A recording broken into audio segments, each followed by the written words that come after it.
I have the pleasure of managing this beautiful property in Bali. A property that is very much connected to the Balinese culture. Sekala Niskala, or in other words, what you can see and what you cannot see. The Balinese believe that in life there is beauty in front of you, what you can see, like this beautiful road. But there is also a spiritual side to life, and that you cannot see. And based on these two principles, this beautiful property is built. As a manager, it's not only important for me to understand this principle, because it kind of defines what this property is built on, but at the same time it also defines the culture that we work in. And it's up to me to understand this culture. I'm a guest in this country and I'm a guest on this island. So as a guest, I need to adapt myself. And I need to create an environment in which the talent in this property can feel at home, connected to their culture, but still are guided by a foreigner, by me.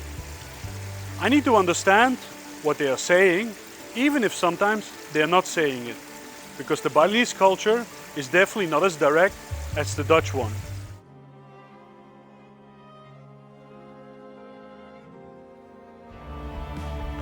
Cultural empathy is probably one of the most important aspects of being a manager in Bali or anywhere else around the world.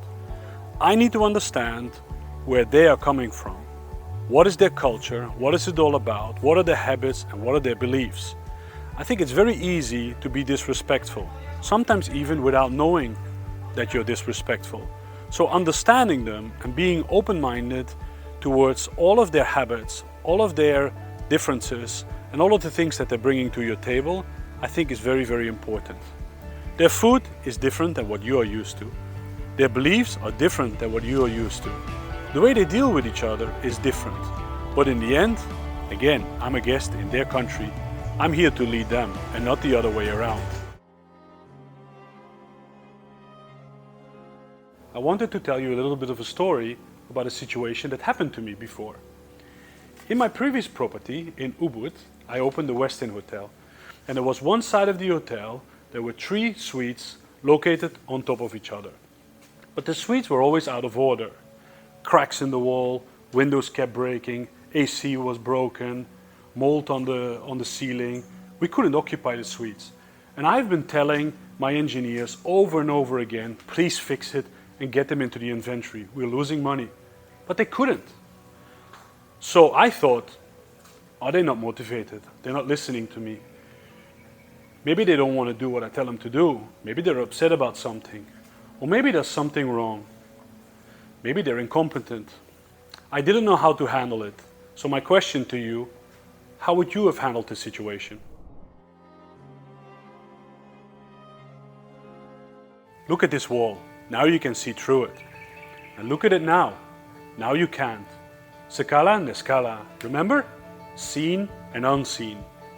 In my previous property, when I had that issue, this is what came to my mind. So I called in 3 people in the property that I trusted.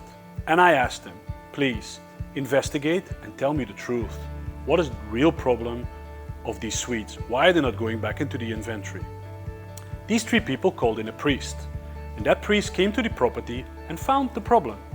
The temple that was located next to the suites was facing the wrong way.